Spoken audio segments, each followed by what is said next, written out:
Hello and welcome to SCTV's International Affairs Talk Show. This is where we discuss, analyze and break down the most burning issues all over the globe. However, before we do so, let me introduce my distinguished panelists. We have in the studio today retired Major Akhtaruzzaman Ranjan, who is a significant figure in Bangladesh's political legacy and had transitioned from a military career into politics and was an ex-member of parliament. Thank you for being here. Alongside, we have retired Major Nasiruddin Ahmed, who's a former army officer, researcher, analyst and columnist, and also has served Bangladesh Army and United Nations for 20 years. Gentlemen, it's an honor to have you both here today. Thank you. Let us begin our discussion today with the news from the weekend. We see a very extended military escalation between Cambodia and Thailand. At least 30 people and 33 people have died, including soldiers and civilians, and over 150,000 people are displaced across the border provinces. Thailand has declared martial law in several districts, while Cambodia has downgraded diplomatic ties to the lowest level with Thailand. The conflict arose from religious issues as both claimed ownership of a Hindu temple. My first question will go to Mr. Nasiruddin Ahmed. It is very uncommon to see such an escalation taking place between the ASEAN countries, namely Cambodia and Thailand. Each of them have a very lucrative tourism market, which has come to a halt in the last 2-3 days. Leaders such as Prime Minister of Malaysia, Mr. Anwar Ibrahim, had said they both have to look for a ceasefire deal as of today. And we know that many of the civilians and soldiers are facing some kind of casualty. What is your take on this issue? How do you see this unfolding? Okay, thank you, Pranto, and greetings to my very dear viewers. To be very honest, this problem lies for 100 years or so.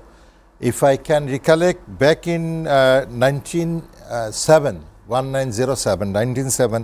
there was a treaty between they're known as the Franco-Siamese Treaty, and it was signed between the Kingdom of Siam, which is now Thailand. And on the other part was French Third Republic, they call it Third Republic, which consists the part of Cambodia now. Yes. And after that, back in 1962, there was a dispute regarding you have highlighted the temple issue, and as per the verdict of the International Court of Justice, this temple was given to Cambodian people, and they were allowed to practice their religious rituals in that particular temple area. But unfortunately, the surrounding areas were not well defined and well demarcated, yes, which is being claimed by both Thai side and the Cambodian side. And most unfortunately, to take control over this particular area, unethical practices like laying of mines were done. And right now, if you can check back from the history of the particular area, yes, there were many casualties because of the mine laying. Because the mine, you know, that is a two-edged weapon. It doesn't know the friends and foe. And whoever approaches in this particular area, because there are some hidden mines, where as per the international norms in the army, each and every minefield has to be marked so that no civilian casualty goes on. yes. But unfortunately, that was not practiced by both the sides, and indiscriminately they have laid mines all around that particular temple so that people from either side cannot come, and they are restricted for some reason. And that not only the reason, there were some other issues also. There was an island, if I can remember, that was claimed by both the sides. Now it is under control of the Cambodian, but Thailand very often they claim it to be there.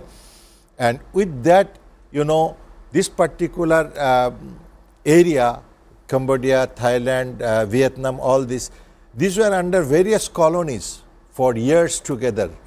There was a great war in Vietnam where the American lost the battle. Yes, lost Before the battle. that, French was there. There was a road which is very famous, known as the Street Without Joy. Whoever entered in that road was either killed or ambushed. So this is how the history depicts that it was a point of conflict for 100 years or more. And particularly to be focused on Bangladesh issues, Bangladesh has contributed for the democracy in Cambodia. Yes. There was an election where, under the supervision of the United Nations, where the Bangladesh peacekeepers were invited to join there, and this is one of the very successful election in the history of UN and also in the history of the surrounding area, that a free and fair election was held in Cambodia under the direct supervision of Bangladesh army. Now political crisis in Bangladesh also, but very unfortunately we can say that we could not solve our problem, but we could solve the problem of Cambodia. But again there was some political debacles, I should say. Very recently, the Prime Minister Shinawatra of Yes. Thailand, she called a politician of Cambodia, and thereby there was again verdict from the court on And the impose some people's mandate restriction. was to remove Shinawatra from her seat as Prime Minister. So altogether a complex situation came up, and probably from Cambodian side they took the chance this time, because this recent crisis, it generated from the Cambodian side first, in the very recently 3 Yes. days back. And as you know, as I could just see the latest casualty figure, it is 34, as you said, and unfortunately civilian casualties were more than the military casualty. Yes. That is the most unfortunate part. Military, they are playing nasty game, but the innocent civilian, they are paying for that. Well, it definitely garnered a lot of attention with major powers such as China and America. What we know so far, according to the agencies, news agencies, we see certain drone technology was used to destroy a hangar full of ammunitions on the Cambodian side. My question would now go to Mr. Akhtaruzzaman. We know that anywhere when a conflict breaks out, the two powers or the two global dominant powers right now, America and China, they often have some kind of remark, and the latest we know is that of a ceasefire. But it is not so common for a war to break out in such a peaceful nation, a nation that attracts tourism and of course has immense trade in the South China Sea. What is your take on the matter? Thank you very much. Thank you for calling me for these discussions. Look, if you see something on the right on a very microscopic, you can see small thing on a very bigger way. Yes. But if you see in the telescopic way, you can see this something very far away where you can look into that. As the Major Nasir was telling, how, under what justification you can allow a temple to be given to the Cambodia while surroundings belongs to Thailand? Yes. How? So this is the international game. This is the game has been made by the international people, so-called these sympathize or sympathizing to the local people or the believers of this temple. The temple believers belong to the Cambodia, but surrounding these people The doesn't sovereignty believe of in this. Thailand. Like it is something like our Ajmer Sharif. In comparison, We yes. in Bangladesh, we believe that Ajmer is our holy place. And we have all respect for him. But unfortunately, we cannot visit Ajmer without visa. We cannot go the way we feel like. So this is a Muslim heritage, the Muslim place. So this exactly same thing must have happened in the Cambodia, where the temple belongs to the Cambodians, but neighboring people doesn't have any respect or any stake on it. And that is why the Thailand has put all along the border, they have made it a minefield. So they, instead of guarding it, keeping every day people are there, it's more expensive than making a minefield. So they made a minefield because the Thailand people doesn't have interest to go towards Cambodia. But they want the Cambodians should not come towards the Thailands, that means towards the temple. So all access towards the temple from the Cambodia is just converted into minefields. That is their defense strategy. And they have done exactly the same thing I would have done. Most definitely. From the Thailand point of view, it's exactly as instead of keeping a soldier there with a gun, or with an LMG or with the rockets, he has put a mine. He said, don't come, don't cross this line. Instead of making barbed wire, he make a minefields. What's wrong in it? Why you are then banning the mine in the world, manufacturing the mine? Why you are not saying the mine is a contraband items? Then you say, our army is buying mine, everybody is buying mine. Then you can make a trading by mine, but you can't use the mine. What is the idea? What is the funny human rights question you are talking? I can manufacture yaba, I can sell yaba, I can distribute yaba, but I cannot consume yaba. This is something, this is stupidity. Well, of course. The mine you are manufacturing, all the modern world, those are, I am not manufacturing mine, Bangladesh is not manufacturing mine, not the Thailand manufacturing mine, not the Myanmar, not the Cambodia manufacturing mine. It is manufactured by either USA or the European countries or the China. They are manufacturing, they are selling. Yes. And why they are buying it? Buying to keep it in the warehouse? Of course not. For the utilization. So they have used it. Now our United Nations is talking about the human rights. You cannot make a minefield there. A soldier was died in May 28 to visit the temple. Yes. So he was a Cambodian soldier and he has visited the temple on 20th May 25. Now someone locally, there may be some who says he's a dark lords, he must be bringing drugs here, or he may be the espionage from the Cambodia to check what are the arrangement is there. There may be local problem for him. Of course, it's a way to quell the illegal That's why immigration. that officer was killed. That army was not killed. The officer was killed. What the business officer had to come to the temple, that should be inquired. But United Nations has become, he went started hue and cry, and with displeased, they are asking Thailand to withdraw the all minefield. Why they are asking them to withdraw the minefield? So that Cambodian can freely come to that temple. The land belongs to the Thai people. Thailand, and you want that they should come a free access. And United Nations is always doing this dual diplomacy and helping, telling somebody be cautious for the thief and asking the thief, go ahead, you are free, you can do it. So United Nations is the main culprit in creating conflict in everywhere, including Bangladesh. They are making same things here in Bangladesh. They are making so-called human rights office in Bangladesh. After 50 years, they have realized that Bangladesh should have an office like the UN office like a human rights. What the hell you are doing for the last 50 years? Why didn't you do it? Having a crisis since 2018, Yeah. the Rohingya refugees. So why, as well. why didn't you do that? Why didn't you, when the refugee was there, why didn't you open a human rights office in Chittagong at that time? In Cox's Bazar. Nobody would object it. But today, so United Nations is creating a problem. And today, making the conflict between the two countries, they both are, all are Buddhist. Both are Buddhist.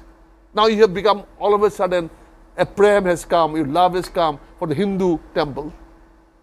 That becomes another issue for another armed This is conflict. the vested interest for all these weapon manufacturers, arms manufacturers. They are shifting the war field from north to east, south to west. You know, they are doing it. Now everybody is now fed up with the Gaza. No more firing can happen. Now it has come to somewhere in the Pakistan. Iran has also been shut down. Now it is going to the Asian countries, like the most peace-loving people of Cambodia and Thailand. Imagine. Thailand is a free country, more or less. Everybody can visit, can do anything. It's open for tourism. And tourism is the main key over there. There is no restriction in the Thailand life. You can even nakedly you can run around. You can do anything you feel like. Nobody asks you questions. No police is asking questions. And many countries has a free visa to Thailand. Same is Cambodia. Cambodia is not a conservative country.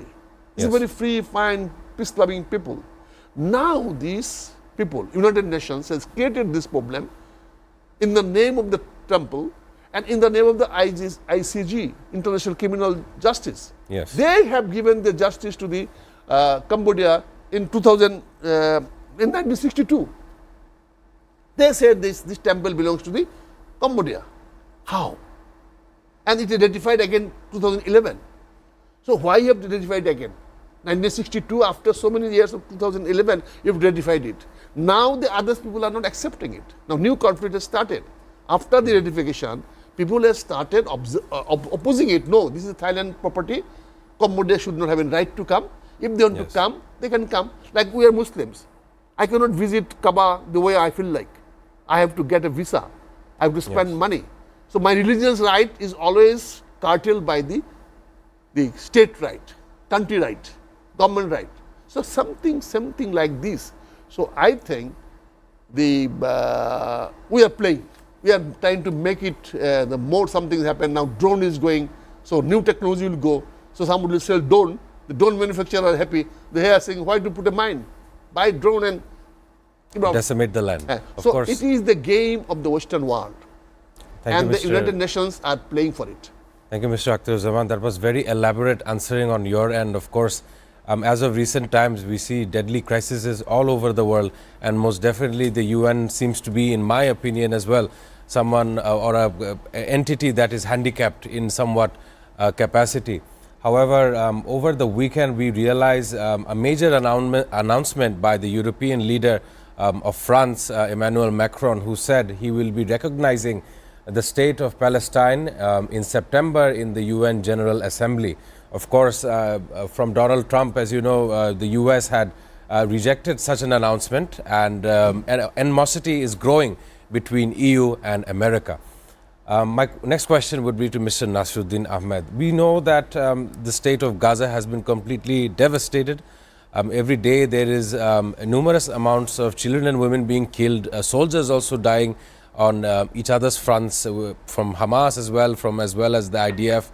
And what we know of recent is that Jordan also said they are moving in some of the 8 trucks into the designated routes into the Gaza Strip. With a Western country finally recognizing this Palestinian state, what do you think? It will help the benefit of Gaza in the future days? I'm sure the Europe does not plan to reconstruct Gaza as they plan to reconstruct Ukraine. So what is their stance, if you would like to add? To be very honest, I should say in single sentence that whoever recognizes Palestine or tries to help Palestine will not work much until and unless the Muslims gets united, the Arab Muslims. The Palestine is surrounded by such countries which are Muslim dominated, but particularly not helping Palestine at all. That is the most unfortunate part. France coming from a long distance, what they can do, and especially when the country like America and Israel jointly killing the innocent civilian, as you have said, yes, and attacking the hospitals, attacking the shelters, stopping even the basic needs of the people, that is the water, medicine and the food. And nutrition level of the Palestinian children are at the extreme low level. Every day they are dying, and probably, as I could just go through the newspapers of the recent time, this is the most dangerous level of their risk they are now facing. And again, that brings me that the United Nations want to open their human rights office in Bangladesh. Why not in Palestine? Why not in Gaza? So you see what a hypocrisy, as sir was directly telling, that they are playing games the way they are feeling like. Their priorities lies elsewhere, Yes. in my belief as well. They would rely on weapons in the face of providing humanitarian aid. Yeah, if you talk about the Cambodia, that the way we are talking, that yes, American focus is towards China more. I told in another talk show also that probably, I said that time, that probably the Iraq war with the Israel will not continue for a long time because American focus is not on Middle East now, they are focusing on the China side. And you see gradually the war is developing in this sector. Sir is already has introduced that chapter. Right, this for the recent the taxation, over taxation of China and other issues. What Chinese investors are doing, they are shifting towards Cambodia and few other countries like that. The tariff is looming. It will start in August 1st as well. Yes. So that was the technique of the Chinese investors to shift their industry and other investment towards countries like Cambodia and other countries where the China has more domination. Singapore, Malaysia, Thailand, of course, and Cambodia. These, and even in Myanmar, these are the countries where China has more of domination because of their religious ties, their ethnic ties, and few other common platforms. So now Cambodia is under attack from the Thai side. Thai side is superior to the military side, superior in every aspect of war strategy, and Cambodia is inferior. And rightly, Thailand is now on the war with the Cambodia. And again, coming back to your question, that in Middle East, already Hamas has been given a deadline that you stop or you go for a negotiation within that time. Donald Trump said he has given a timeline. The war will be over in Middle East, especially in Gaza side, but how, that is not very clear. And right now, the war is against the hunger now. It's Yes. not no more with the weapons or with the ammunitions now. Now Yes. people are dying not in the war field. They are just going to collect the food from the caravan or airdropping sites, and mercilessly they are being killed. These hungry people, hungry innocent civilian, women, children and other things. And United Nations, all other Arab countries, Yes. they are keeping mum. Under such a situation, definitely something is better than nothing. This recognition of country like France, definitely that will add some strength to the cause of the world, to the cause and the rights of the people of Gaza. But at the same time, I am afraid if the Arab countries are not united, if the America itself, United Nations and Israel, they are adamant to destroy Palestine and Gaza gradually, every day few hundreds are being killed. So if it continues like this for 1 year or so, there will be none in the Gaza, no human being. It will be totally cleaned. So what the France is going to do in a clean desert? So that is my question, or that is my concern, that France cannot do anything until and unless we the Muslims cannot do anything to help the Palestinians. Very astute observation. Of course, it was not only just France. France used it as a method to understand their allies and other Western nations. We see at Australia, Prime Minister Anthony Albanese had said that it will not recognize Palestine imminently. The word imminent meaning that he may recognize it in the future. So he's waiting for to see which direction it goes. Aside from this, after he said that, a lot of protests happened in the name of Palestine, recognition of Palestine in Australia, a nation that is regarded as the second colony after UK. It was, of course, a previous colony. My next question would be to Mr. Akhtaruzzama. Of course, we see the hypocrisy of the Western nations. They would rather condemn and say that it is now a moral crisis, and they would definitely say it would challenge the global conscience. This is why they're definitely condemning such an aggression into the Gaza people. However, my question would be, how much are they benefited? People in Gaza are barely benefited, while leaders across various continents use the same damning words that they condemn such a violence, but none such effort is seen at the front lines of this aggression. Sir. So you see, you are talking about the Palestinian state or nation. The entire nation. Palestinian nation doesn't only belongs to Muslims. Palestinian nations belongs to Muslims, Jews and the Christians. As well. It is the original religions of these three religions. Abrahamic religions. From the Hazrat Abraham or Ibrahim, whatever Yes. you call. So Palestinian is not Arabs. Palestinian is not Turkish. They are not Russians. They are not what is called the Syrians or Iraqs. The Palestinians' origins are from the Hazrat Ibrahim, and these three religions belongs Yehudis, Jews, then the Christians, then the Muslims. Jews could not find a good land to make it convert into state, but the Christians has moved to the Romans, moved to the Europes, and they could convert them into Christians. Yes. So they have found a religions with the land. So this way the Christianity has spread out all over the world, and everywhere they made a country, state and religions. Someone say religions, state and country, and someone say country, state, religions. These are the three combination as where you can make it. But these three are one word, one meaning.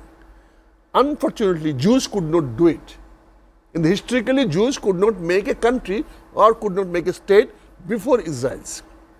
Before that, it was Hitler. Israel was an artificial state. Yes. It was not a natural state.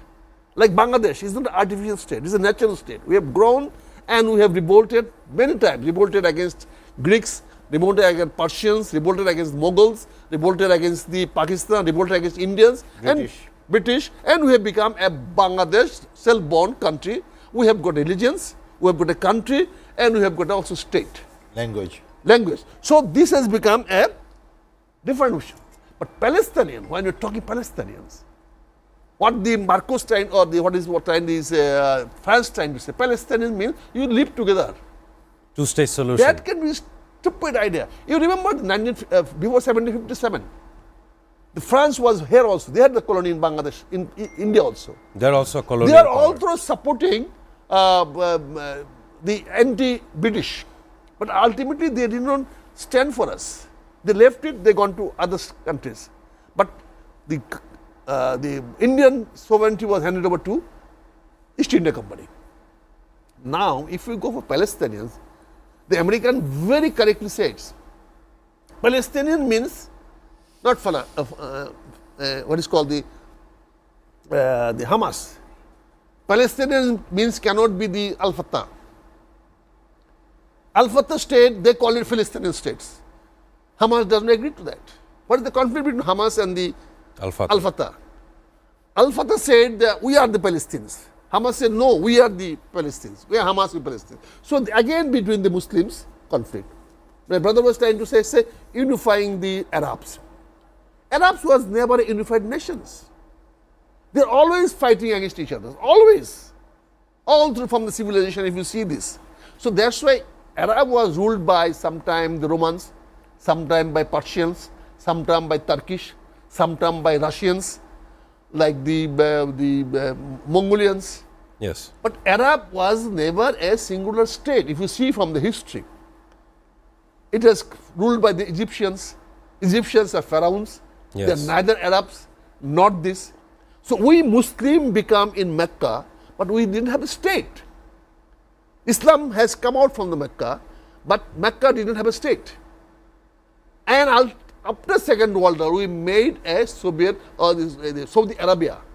Saudi Arabia state was made after Second World War, but before Second World War, we were under Turkish. So Arab was not a nation. Arab was under nation of Turkey.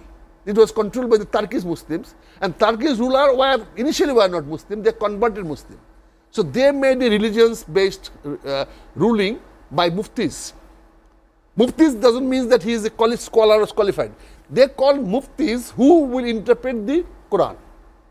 Because since they are not Islamic, so they made a legislatures, a body about the Quran, about the Islam. If you want to know anything, something, I will not say I am a neutral.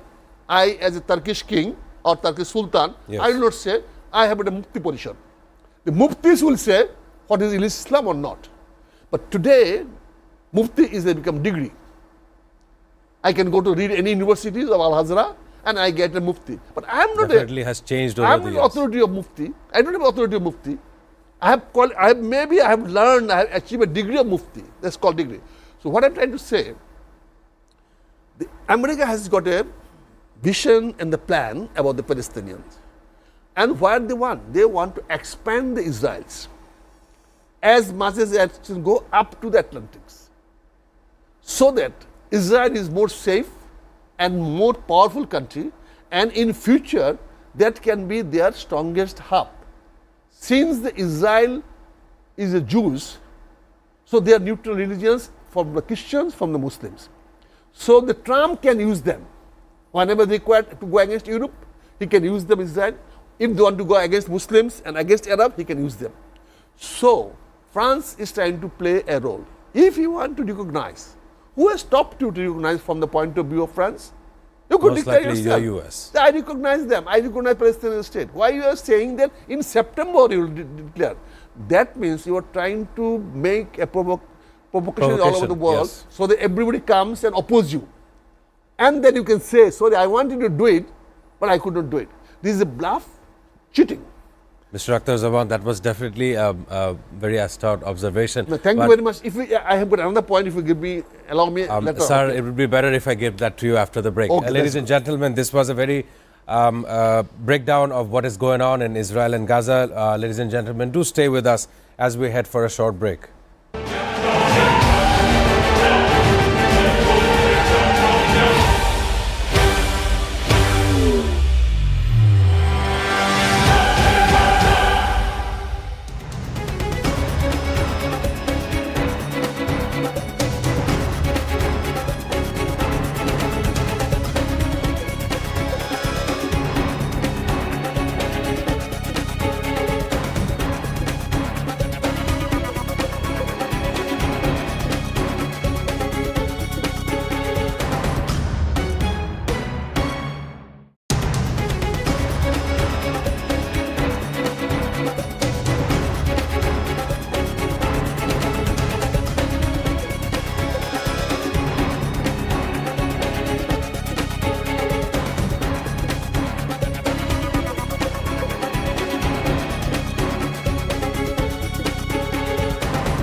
Ladies and gentlemen, welcome back from the break. Today we are of course joined by retired Major Akhtar Zaman and of course retired Major Nasiruddin Ahmed. Before going into the break, we were discussing Israel's role in the current day and age. And however, I have an update from Iran. The leaders of the UK, France and Germany, known as the E3, have agreed that sanctions on Iran will be reinstated at the end of August unless Tehran returns to diplomatic negotiations and cooperates with the International Atomic Energy Agency IAEA on its nuclear program. The entire world remains at a question on how far Iran shall be developing their nuclear weapons.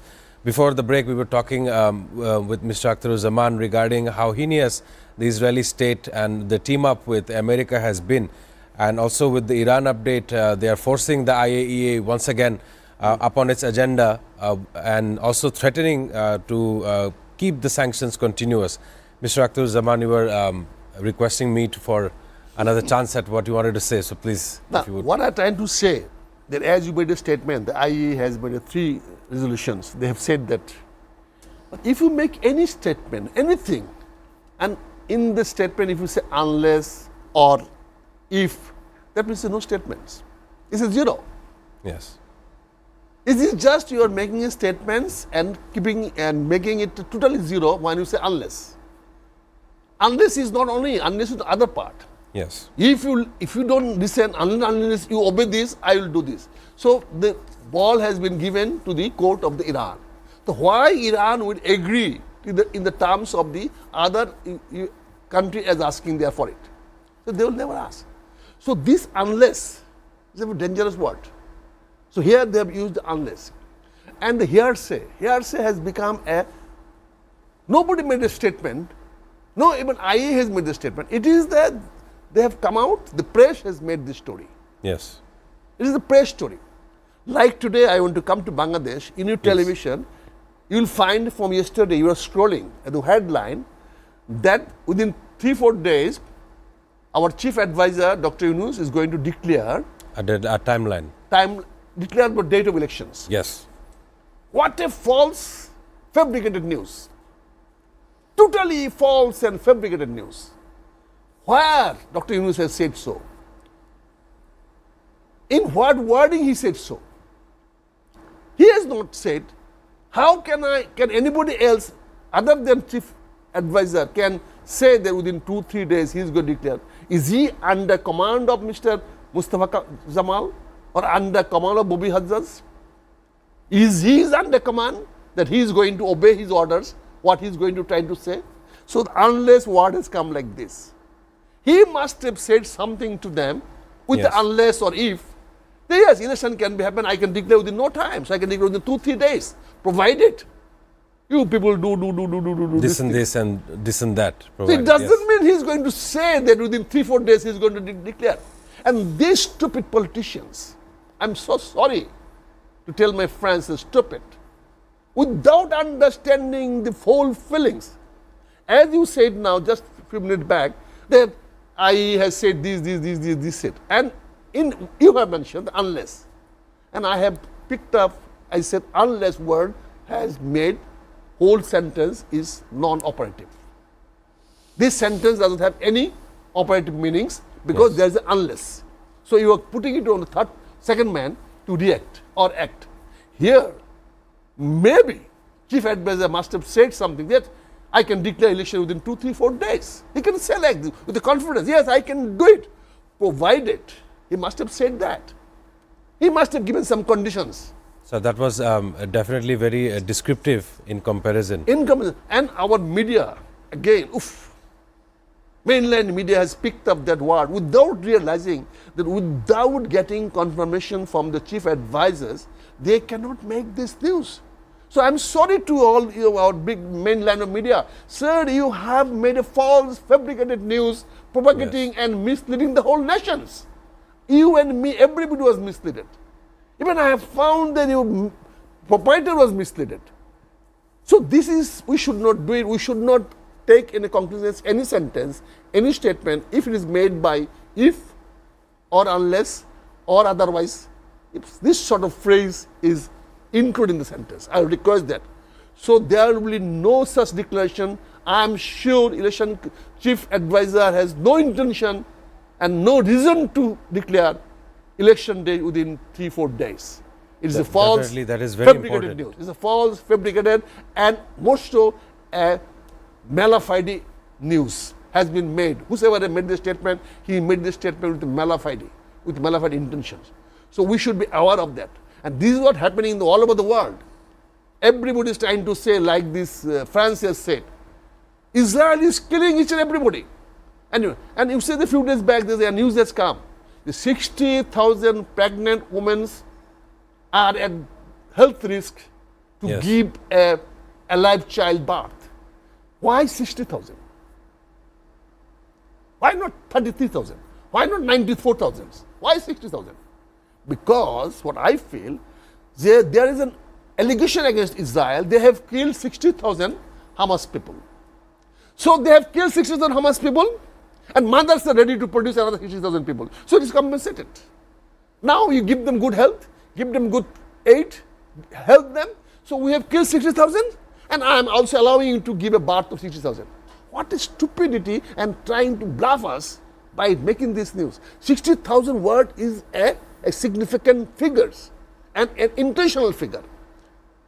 It could be 50,000. It could be 70,000. How they have counted that there are 60,000 women are pregnant and they are in a health threat? Of course, information definitely has two sides of the story. One must definitely verify. To divert the 60,000 killed people, to divert this. So these are the very, very bad intentional and malafide statements, and our medias are spreading it. That's the unfortunate part of it. Our big medias, they are spreading this sort of news to bluff, to cheat, to divert peoples. And we are intelligent people, picked up their BBC News, picked up their CNN News, picked up their Reuters News, and take it as a Bible's truth. And we started analyzing on it without realizing why there should be a figure called 60,000. And why the pregnant women means what? Other women are not at threat. Other children are not at threat. They are the kids, they are the 1 year, 2 years, 6 months, 9 months, 1 year old children are not at stake. Why you are not talking about that? Why you are not talking about that? Why are you not talking about the old women? Of course. Whose son has died, whose daughter has been died, how she is going to live now? You are not talking about the old peoples, a man or woman, you have got no consideration of that, but you are making 60,000 pregnant women are in threat. So these are malafide informations, and unfortunately our main media are spreading it. This is the fake news. Mr. Akhtar This is Zaman, false news. Thank you, sir. That was very elaboration definitely on Bangladesh's issues in comparison to what is happening in Israel. However, on the program, I try my level best in my own spare time to be as accurate as I can with the details and nitty-gritty of what is happening around the world. I'll now touch on the Ukraine-Russia war, but I will also tag in America and Turkey and what the other two countries have in relation with this war. We know that is running for 3.5 years. Turkey's Prime Minister, Mr. Erdogan, says that he would like to see the US leadership, Donald Trump, and Russian leaders, Vladimir Putin, to be in Turkey at one part in the upcoming several months.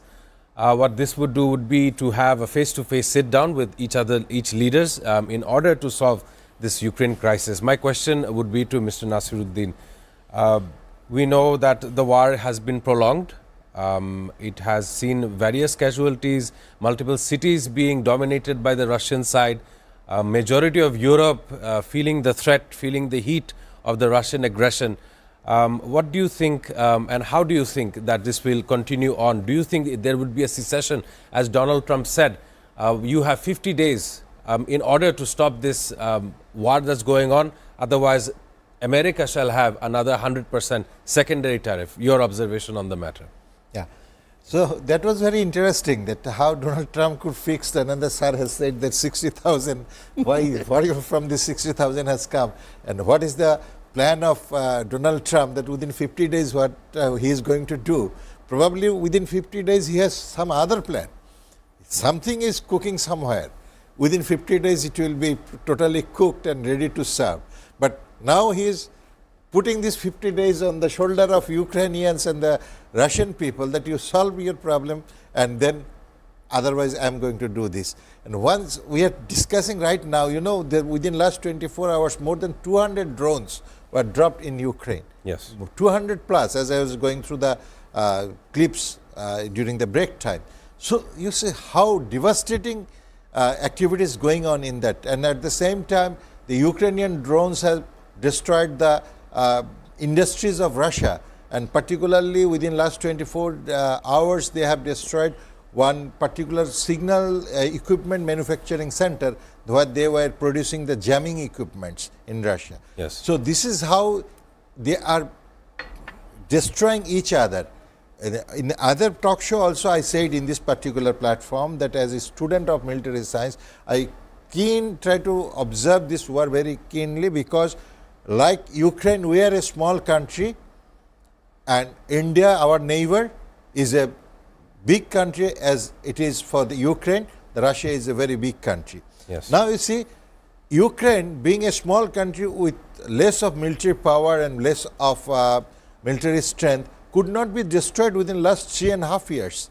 Could not be destroyed because other European countries are backing it up, and Russia, I don't know for what reason, they can very well destroy it, they can sweep, but they are not doing it. Gradually they are capturing it, destroying it, taking time. One city after another. Yes, one city one after. But Russia as a mighty power, they could do more, but they are not doing. At the same time, Europeans are also not giving full backup to the Ukrainians. Yes. Maybe that could turn into the people who are at times thinking maybe that is the ringing of the Third World War. And again, I will refer to the other words as I said before also. The Third World War already started and it is going on, but not in the form of First World War or Second World War, concentrating and announcing that this is the beginning of the war. We are making an alliance, we are against, these are the two Axis force, these are the other force, we are fighting each other. No, you see, Sir was also telling that each and everywhere war started. You also highlighted Iran versus Israel, Hamas versus Israel, Cambodia versus Thailand, China versus America, the diplomatic. I want to add on here, Bangladesh versus Myanmar maybe sometime. Yeah, Bangladesh, Myanmar, Pakistan versus India. So, where not? So, war is already in the entire world, but Yes. we are not calling it a Third World War, but it is going on. But as you rightly said that there should be an end to it, otherwise the, as it was very much a famous saying that what should be the weapon of Third World War, we do not know, but we can very well say the Fourth World War will be fought with the sticks and stones only, because the whole world will be destroyed. And before we go for such destruction, I think we should now wake up and we should try to do something to save this earth. And starting should be from the big power like Russia. If they cannot tolerate a small country like Ukraine, and if the big powers of European Union, they fuel a small country like Ukraine to fight against Russia, gradually the whole world will be in danger. It will definitely lead to further disaster. And especially, the Ukraine, that is called as the breakfast basket for the Middle East. Their wheat, their food grains, they support the various countries, including the countries of Middle East and Africa and so on. And particularly their mineral resources, that is also being used by the European countries. So gradually, that may be another reason why the Ukraine is not being totally destroyed by the Russian people. And again, European Union also favoring the Ukrainians to fight against the Russia, but at the same time, they are not going to stop it. They are not going for all-out war. Gradually, the people are dying. The small industries, areas are being destroyed. Keen observation. Yes, it is being gradually going on. And especially, I think that for Bangladesh also, this is a warning that we should not now sleep thinking that Of course, nothing is going to happen. Let me interrupt here, and as a last question, I'll pick it up since Bangladesh was raised. Our neighboring country, Myanmar, we see that lifting of sanctions on 5 different companies regarding human rights. Mr. Akhtaruzaman was speaking up. Sir, I need you to answer as quickly as possible as we're running out of time. This is what you can easily understand the geopolitics or strategy of United States. Yes. Very, very clear and open minds. What happened? He got one letter from this military junta from the Myanmar, and he requested him to evoke or withdraw these sanction from the 5 companies. And you see, this Trump has acted so smartly. He became a very big god. He said, okay, you have prayed to me, you asked for me, hey, take it. I'm the God. So you listen to me, you worship me, I will give you everything. That's what and he has. You take order of all my commands. Yeah, that's what he has done it. Now by this, he is telling this Myanmar government, in future also, if you come to me, I will give you more. This is the politics of Trump. You must understand. And vice versa in Bangladesh, he is telling, you don't listen to me, you listen to Biden, you listen to the Chuck Schumer, you listen to the Democrats. You're in big trouble. You are in big trouble. You have to pay 35% And duties. tariff. We Tariff only you have 3 to 4 days left. You have to pay, they have said. Now we are trying to transfer this to China. If China agrees, because we are importing Chinese item and re-exporting to the USA. If the China agree to take over this 35% burden from our garment factory, because this is their product coming, their garments, their fabrics coming, their accessories coming, their machines coming, everything, technology coming, Yes. even design drawing coming. So now if the China agree that, okay, this 30% will share, then no problem. But that depends on how you negotiate with them. But US government has said, I can withdraw sanction from Myanmar, but I have imposed on you. Understand, you are not my man. Thank you, Mr. Akhtaruzzaman. That was definitely very important. Of course, gentlemen, I thank you both for your valuable insights and contributions to our program.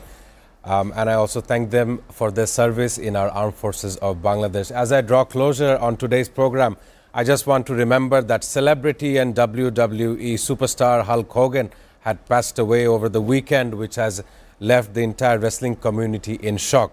And also, an armistice was signed on July 27th in 1953 throughout the Korean War.